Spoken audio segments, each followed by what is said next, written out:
Welcome, everyone, to the Nerd Journey Podcast. Our goal is to help technical professionals accelerate their career progression, increase their job satisfaction, and bring you the advice we wish had been given earlier in our careers. I'm your host, John White, at VJourneyman on Twitter, joined by my co-host, Nick Corti, at NetworkNerd_. We both work in the tech industry with backgrounds in IT operations and sales engineering. We hope our career discussions will be vendor neutral, relevant across disciplines, and remain timeless. If you're enjoying our content, please drop us a positive review on Apple Podcasts or wherever you subscribe. And if you want to get in touch with us, tweet or DM at Nerd Journey. Ultimately, we're just two nerds on a journey. A journey to career enlightenment. So let's take a trip. We also wanted to mention that our second site, graph.nerd-journey.com, is also live. That's the knowledge graph and linked notes version of our main page's show notes that we developed to make it easier to explore our episodes, guests, and topics. All right, this is episode 222. And in episode 220, we talked about John getting fired. Episode 221, we talked about John getting hired. But you know what, John?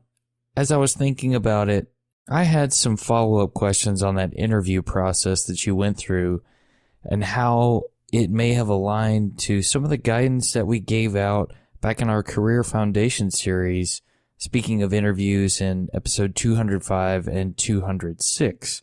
So I was wondering if you're okay with it. Maybe we can dig into that interview process a little bit more, and I'm just going to grill you with questions. Yeah, that's absolutely fine. Okay. Feel good? Feel ready? Yeah, let's do it. So the first one is, did someone at Nutanix tell you what the interview process was going to look like from beginning to end when you first applied? Or was it more of a, hey, you're in the next round at each junction point? I think that the structure was well established basically from the first informational call. So the hiring director reached out to me, and when we finally made contact, we basically went through what the position looked like and what the interview process would look like if I was interested. So that full structure was pretty well established from the beginning. So I knew what it was going to look like and felt pretty good about it. Okay. And if you remember, what were some of those first curiosity questions you wanted to ask when you had the informal chat with your former manager, who is now your manager at Nutanix? Yeah. The thing that I think it always makes sense to try to figure out is if you're walking into a disaster or if you're walking into something that you're not qualified for. So I was sensitive, especially to the latter, because it would be a first-time manager position for me. I kind of trust the people in my network to not try to bring me in for a situation where there's a bunch of landmines and the entire thing's about to blow up.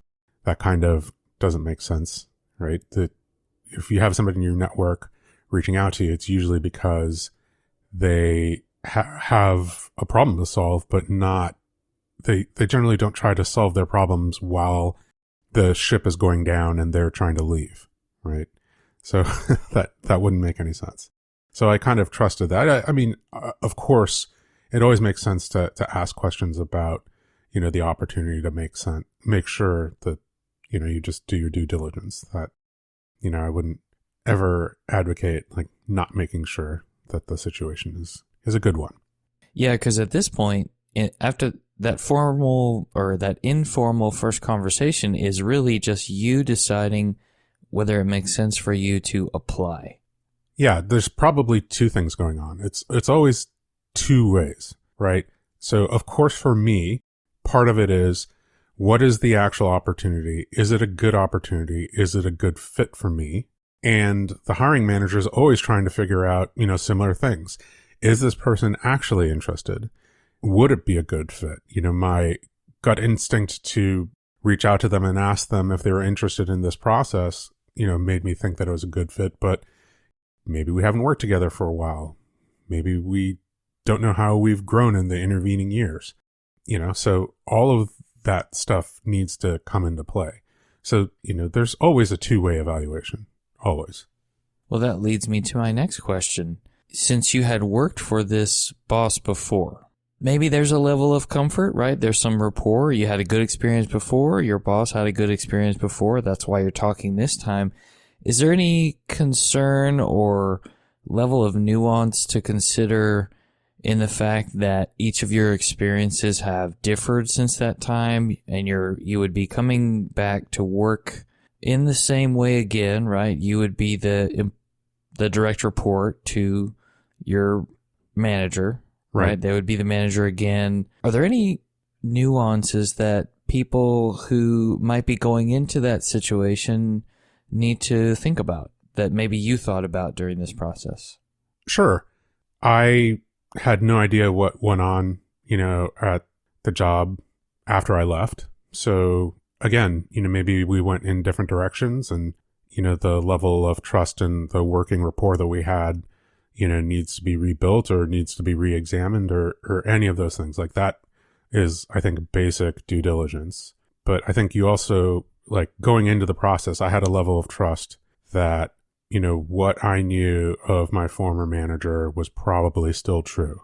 That when we worked together well, and we probably still would work together well. There's always questions, about the process that one should ask just to make sure that that is the case.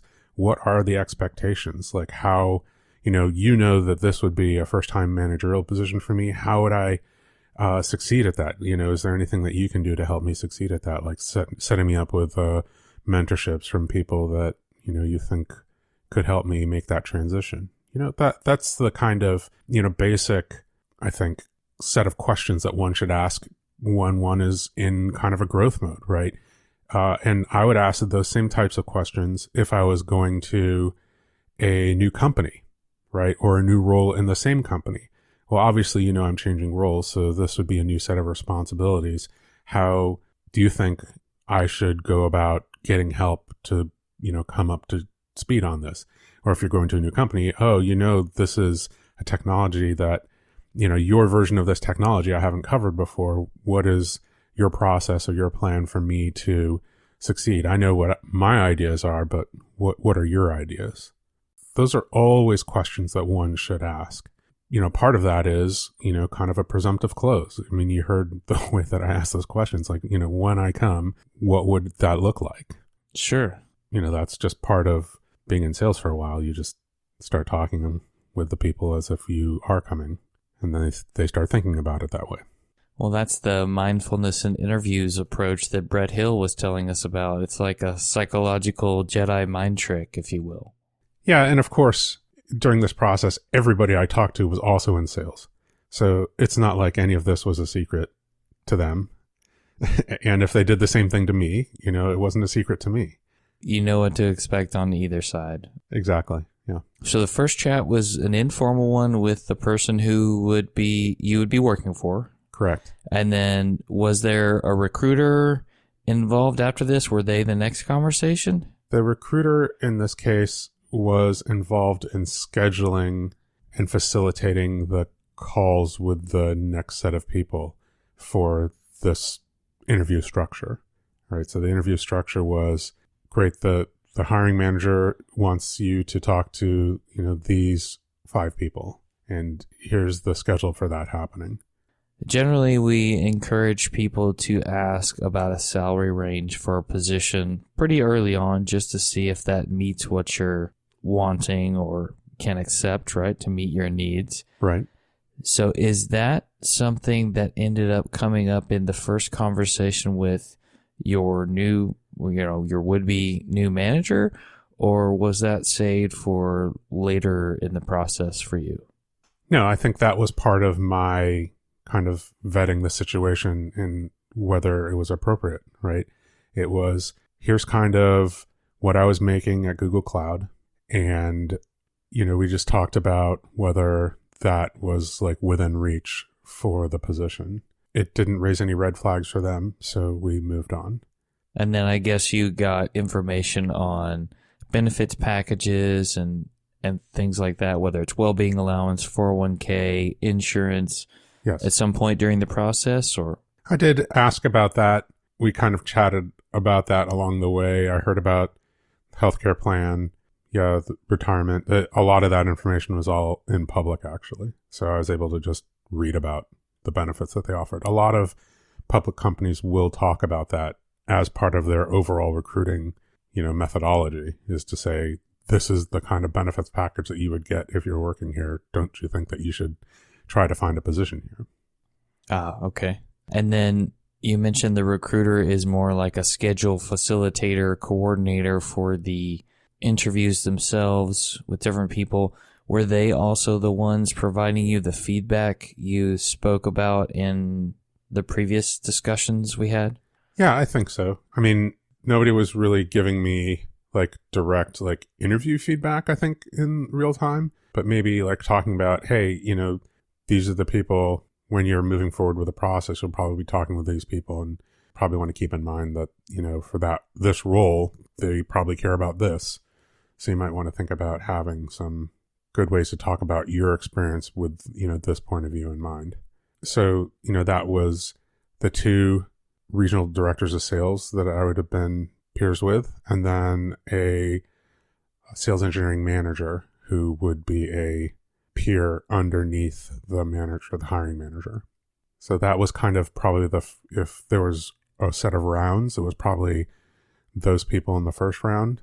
And probably if there were any red flags raised, I probably would not have gone on to talk to the next set of people, who would have been the vice president of sales that those two regional directors of sales reported to, and then the vice president of sales engineering, who my manager reports to, my director reports to.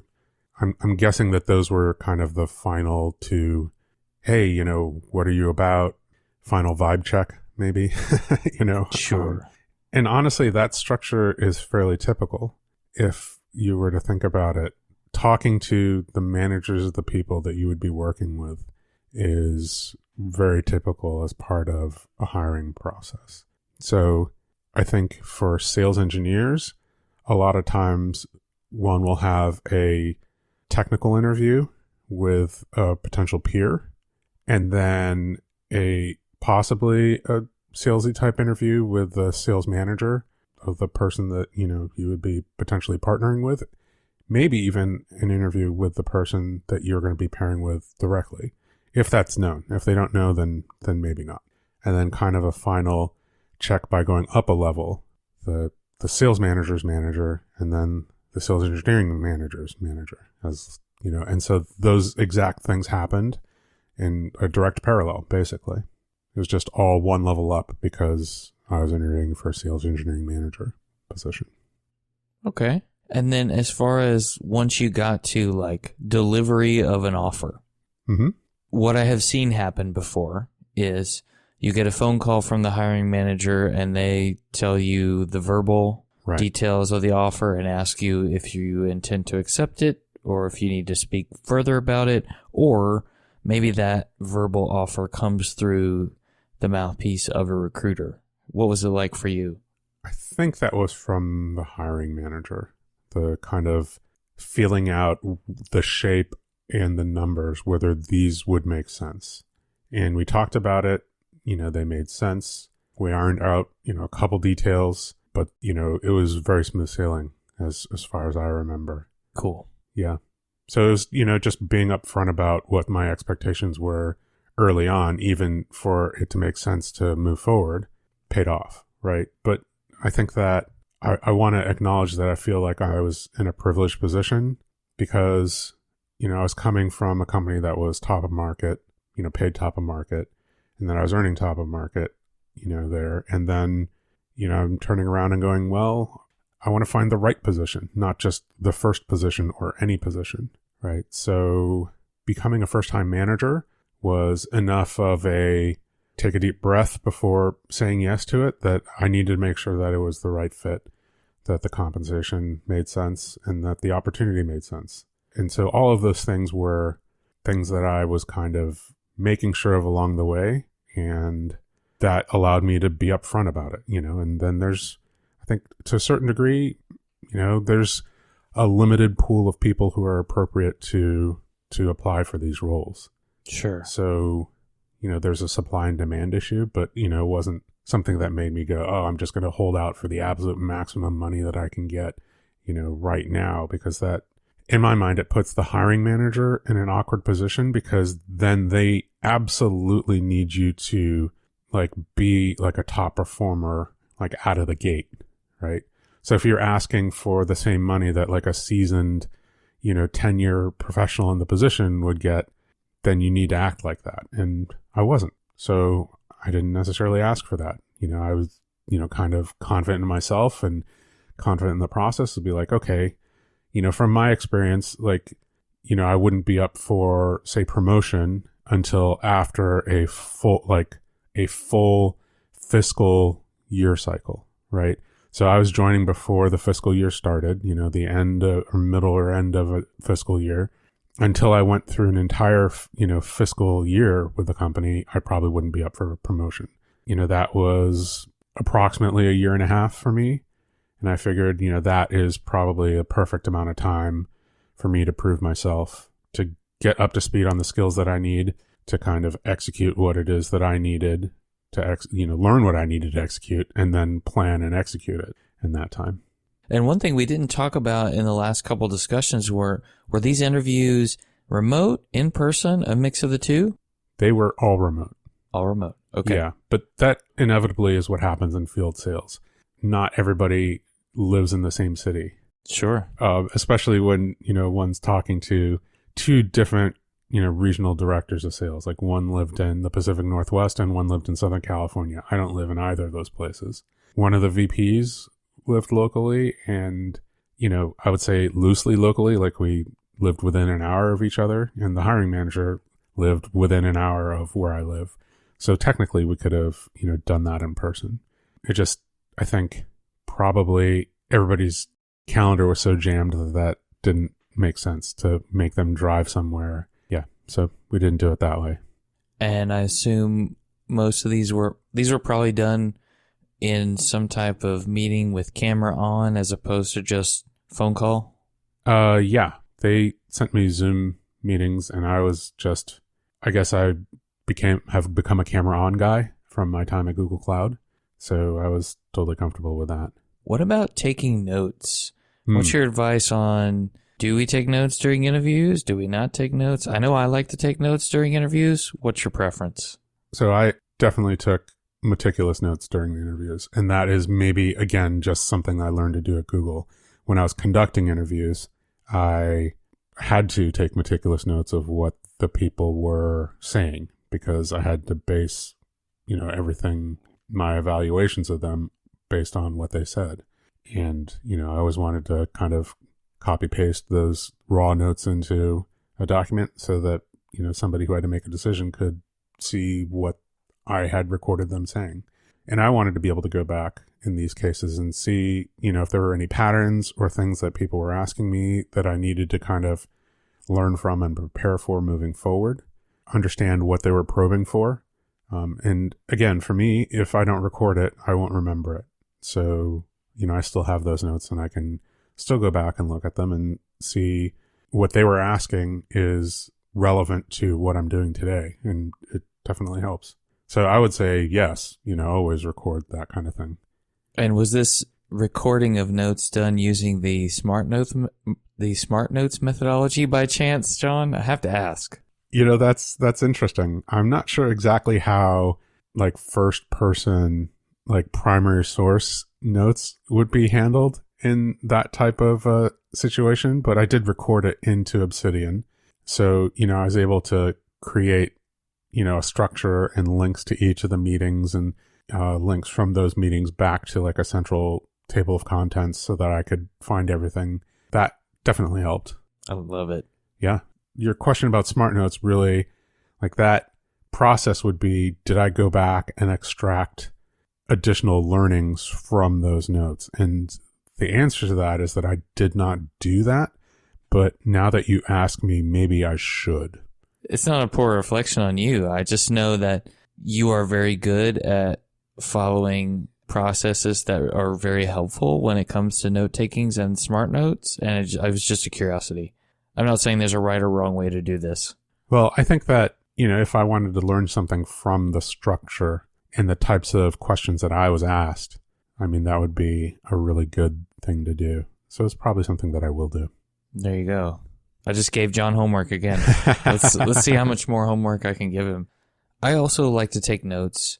I don't know how many people have dual screens at home, but if you are doing remote interviews and you have dual screens, I like to have my notes up on one screen and the video up on the other screen. I usually tell people, hey, listen, it's not that I am not paying attention to you. I'm just taking notes on this other screen because I want to remember what we talked about during this conversation. And most of the time, people are cool with that. I just tell them up front. Mm-hmm.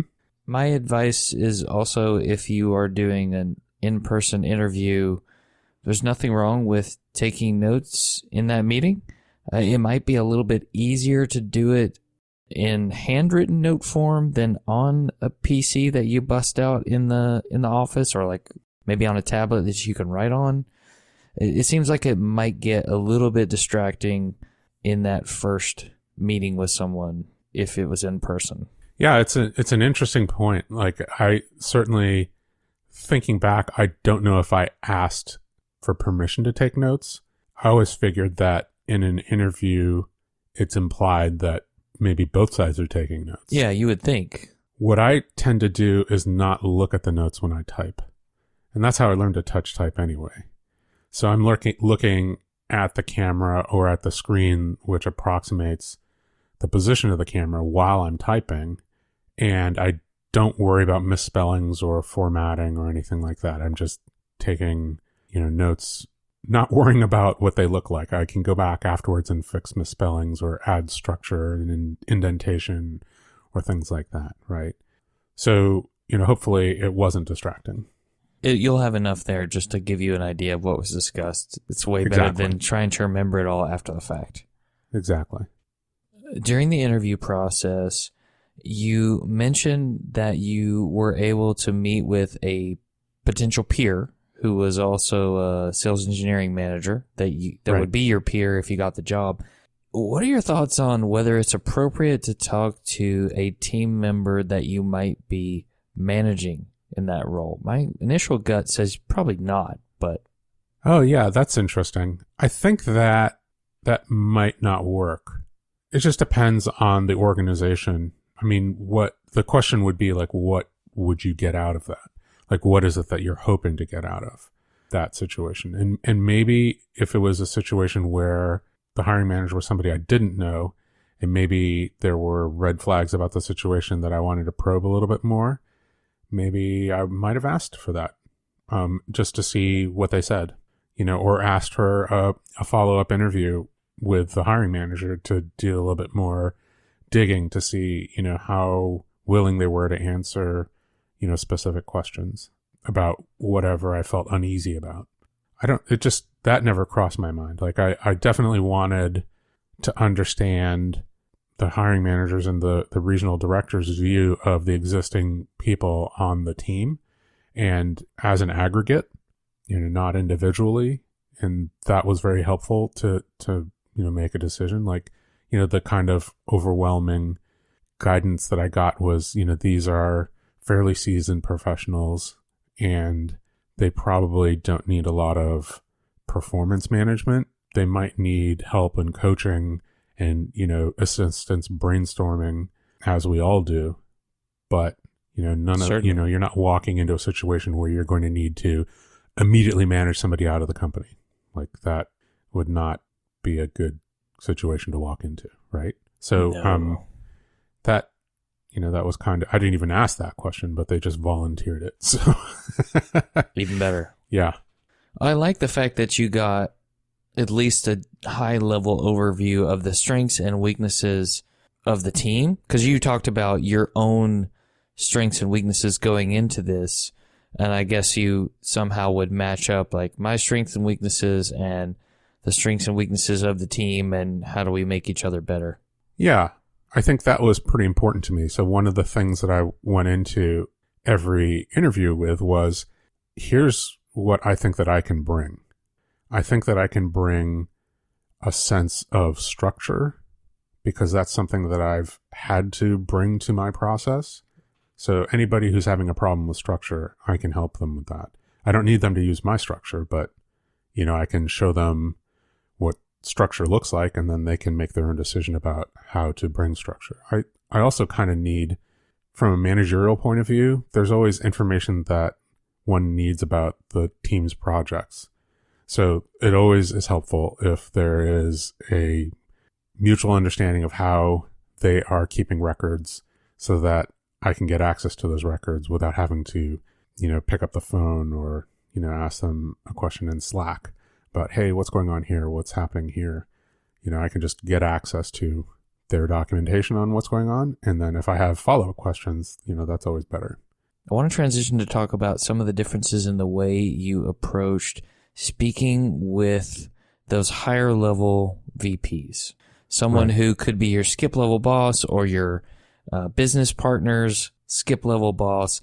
In my mind, I feel like once you start to speak with people who have higher and higher titles, especially in interviews, you tend to maybe get a little bit more nervous, have some uneasiness about what you should say, what you should ask. And I'm just really curious, did you approach those conversations different than the way you approach the ones of your possible direct line manager, your peer?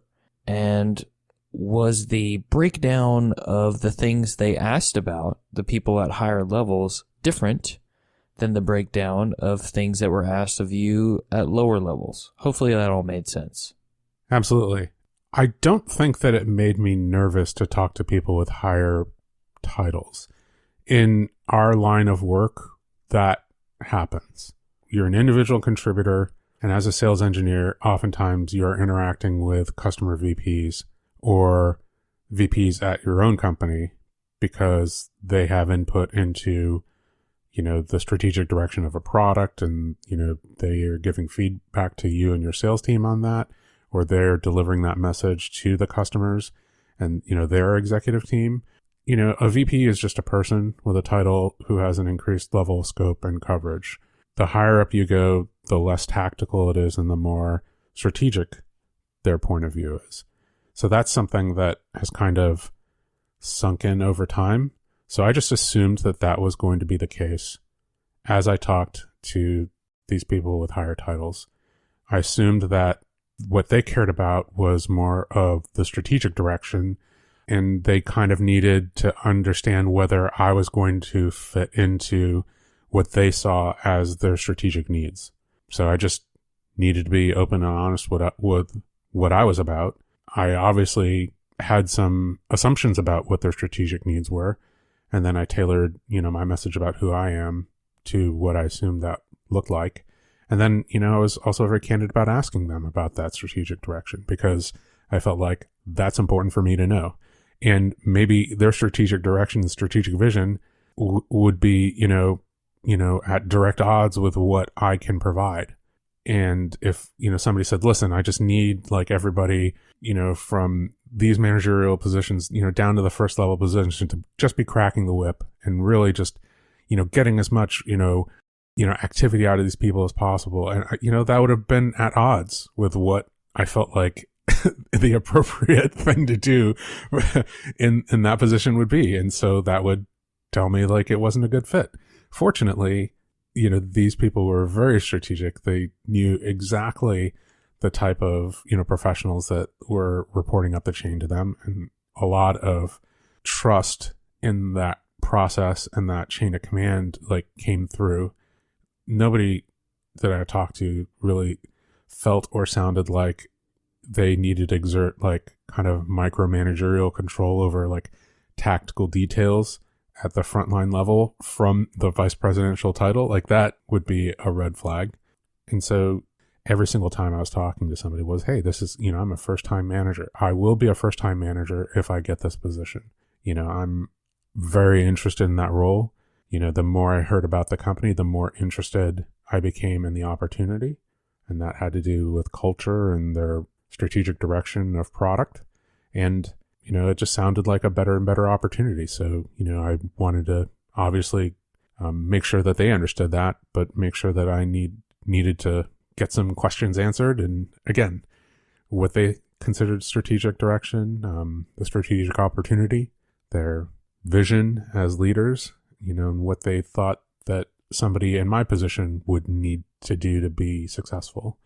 All of those discussions were out in the open and on the table, because I think that that is how it should be, or else how are you going to get along in the actual roles? Sure.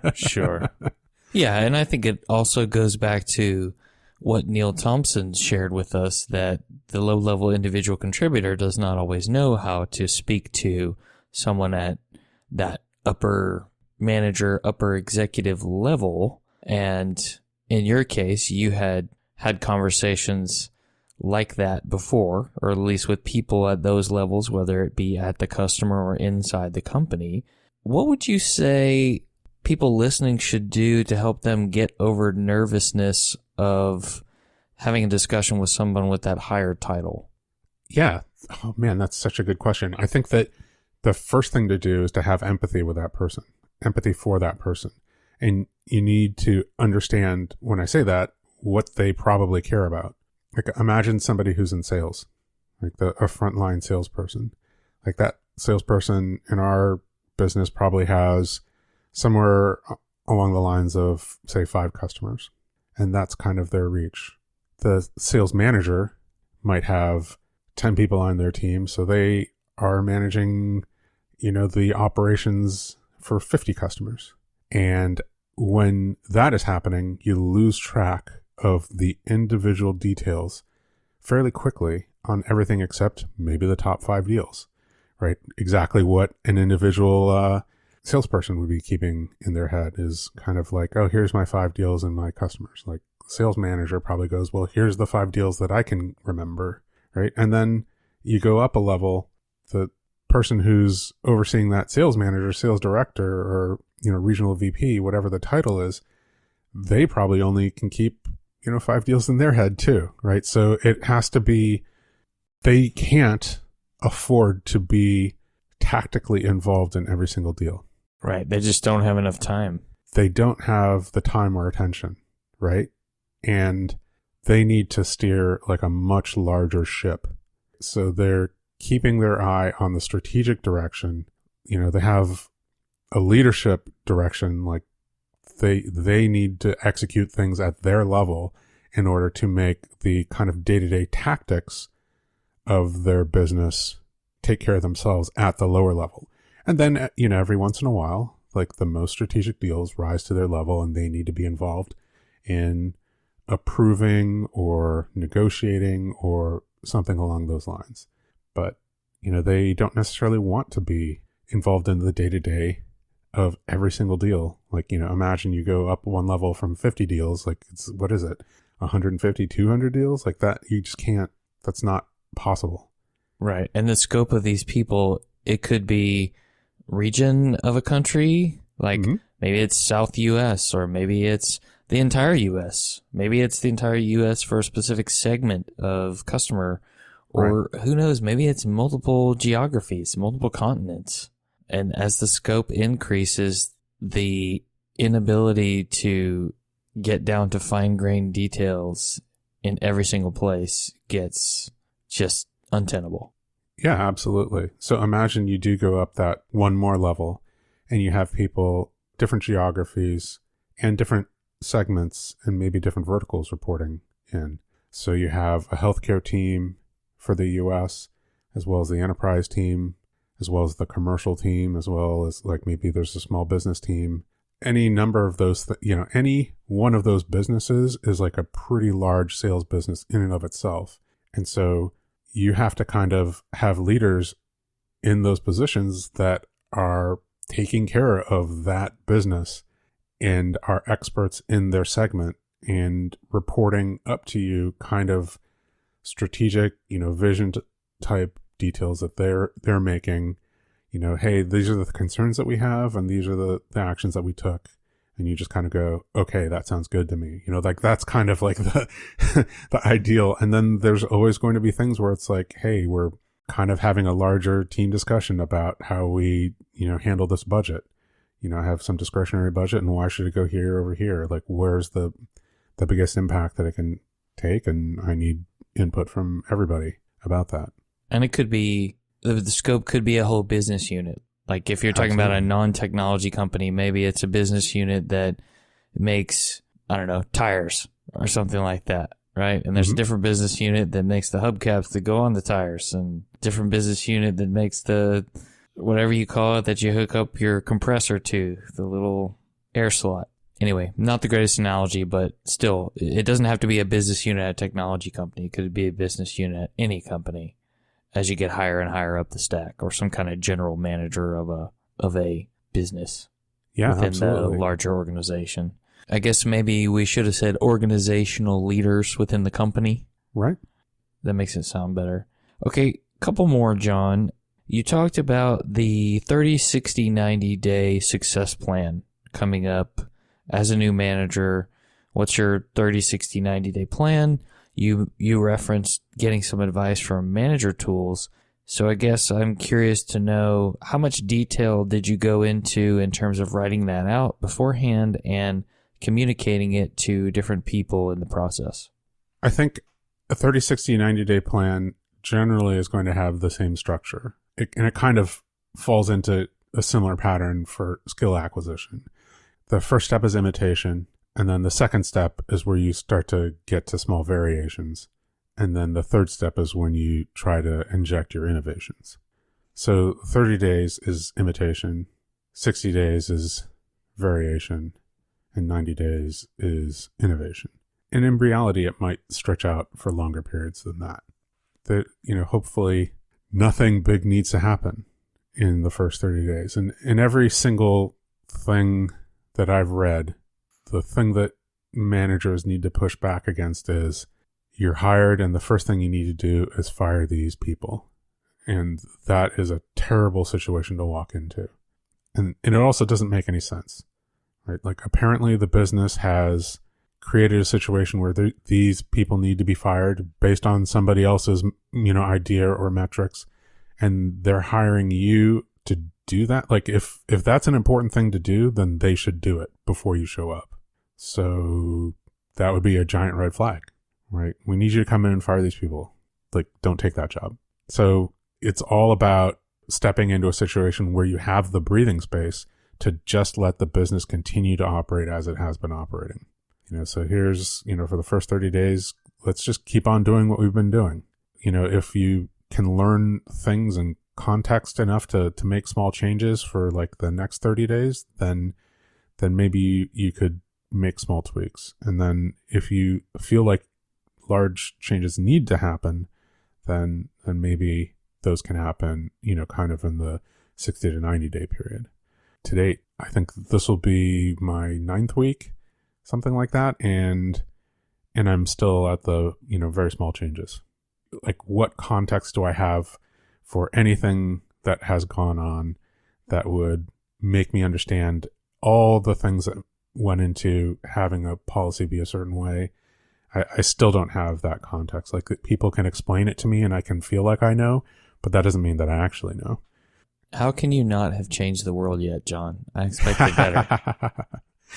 Well, I mean, there's some things that I just assumed were the case, like, weekly one-on-ones.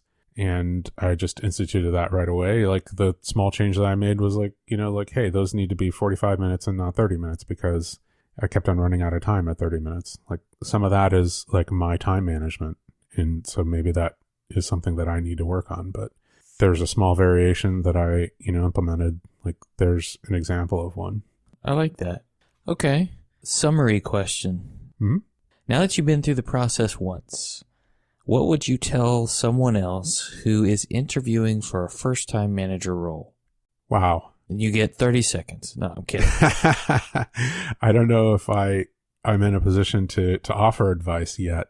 I think I probably have some reflections on what the job is like, and those feed directly back into some of the advice we've given before, which is, hey, it's a different job.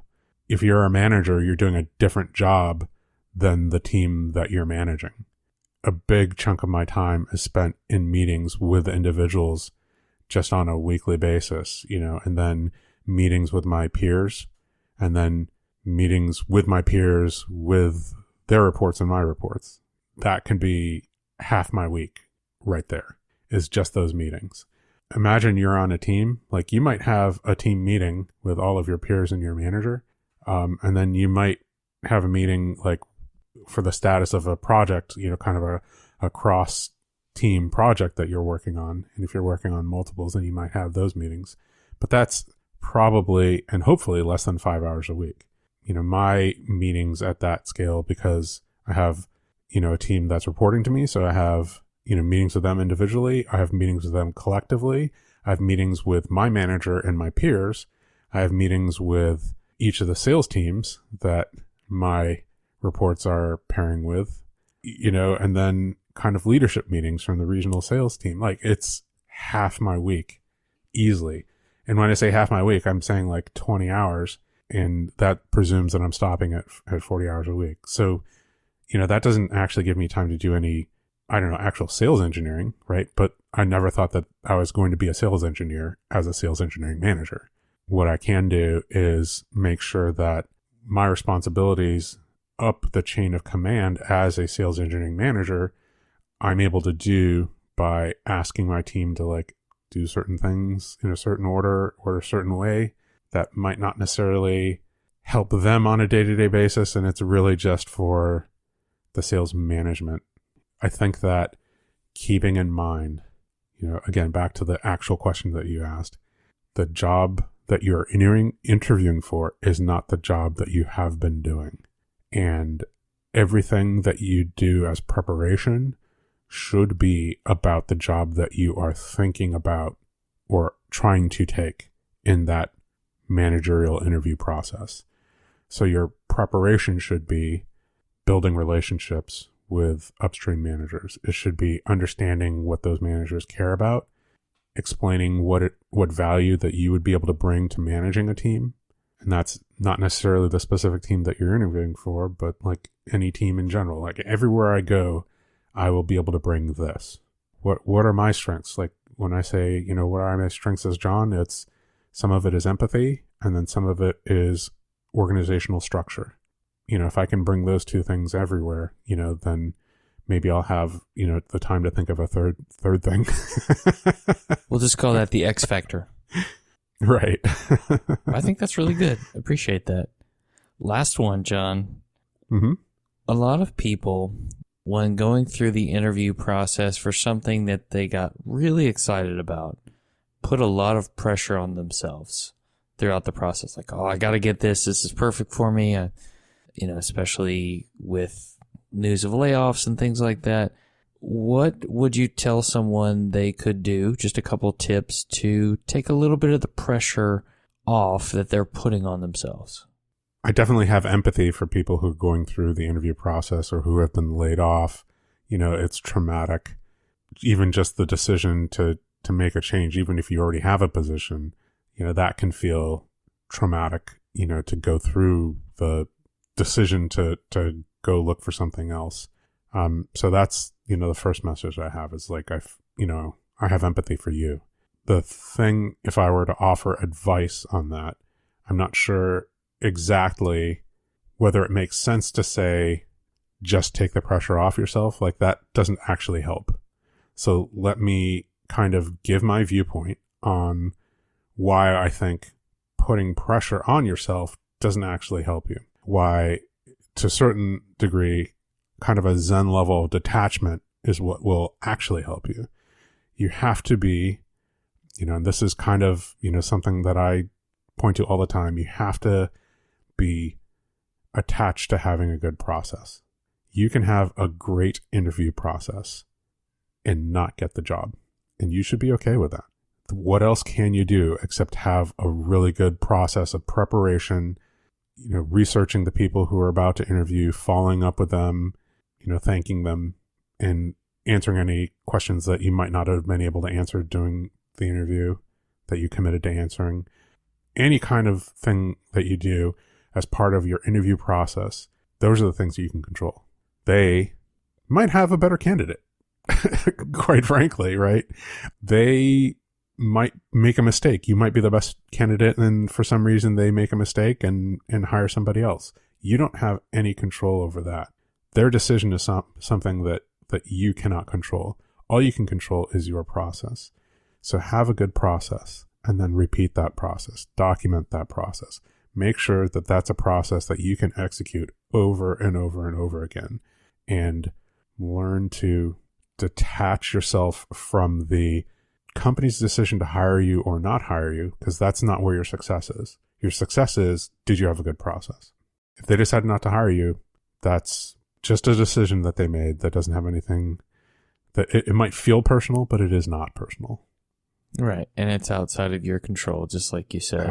It's hard to do it. Like, it's really, really hard to do it. But as you said, if you focus on the preparation, it gives you less time to spin out of control about the what ifs and worry. Like, I'm not worrying as much or putting as much effort into that.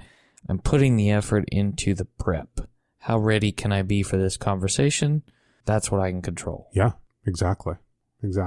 As someone who is really good at spinning around in his head about the what ifs and what might go wrong, what might go right, it does help to focus on the prep. Yeah.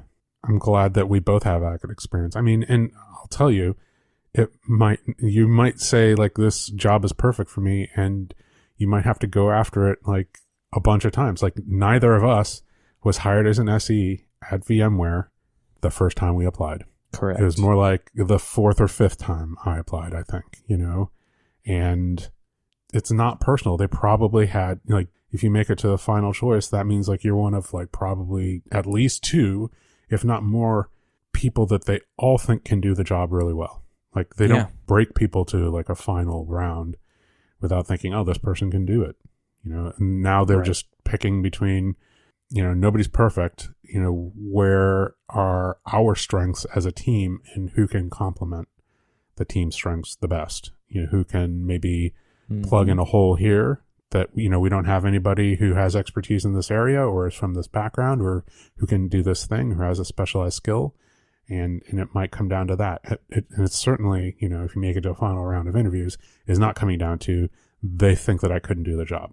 Nobody who makes it to a final round gets that, right? So if you get to a final round and don't make it, don't feel bad. Like, you had a really good process. Just keep on doing that process, or, go back and iterate on your process. Maybe you can do a little bit better. Independent of the outcome, maybe you can still be better. Yeah, I like that. And try to connect with each person along the way. Make a connection with them, whether they hire you or not. Maybe they can connect you with that next opportunity. Oh, you didn't get this one, but I'll try and help you get something else here. Absolutely. I mean, maybe they were involved in the decision and they disagreed with it, and they'll help you, get that next position. Maybe they were super impressed and they thought you were second best, and maybe over time they'll give you some hints on what you can do in the future to become the top choice. There's any number of things that can, benefits, and it's not holding them accountable for and making them feel bad about making the decision. It's just, hey, I had a really good time, or you made a really good connection with that person during the interview process, and you want to keep on maintaining that relationship without any expectation that they'll give you anything. That happens all the time. Well, in order for us to maintain our relationship with listeners, we're going to have to cut off this conversation right here, because we can control that. Yes. Until next time. Thanks, John. Appreciate you adding all the great context. Thanks a lot, Nick. Just a reminder, we'd like people to subscribe and give us a positive review on Apple Podcasts or wherever you're listening. We want to know if we're being helpful and are always looking for interesting questions to ponder. We're collectively on Twitter @NerdJourney. Farewell, listeners. Tune in next time as the journey continues. I'm John White at VJourneyman, for Nick Cordy at NetworkNerd_, signing off. Adios.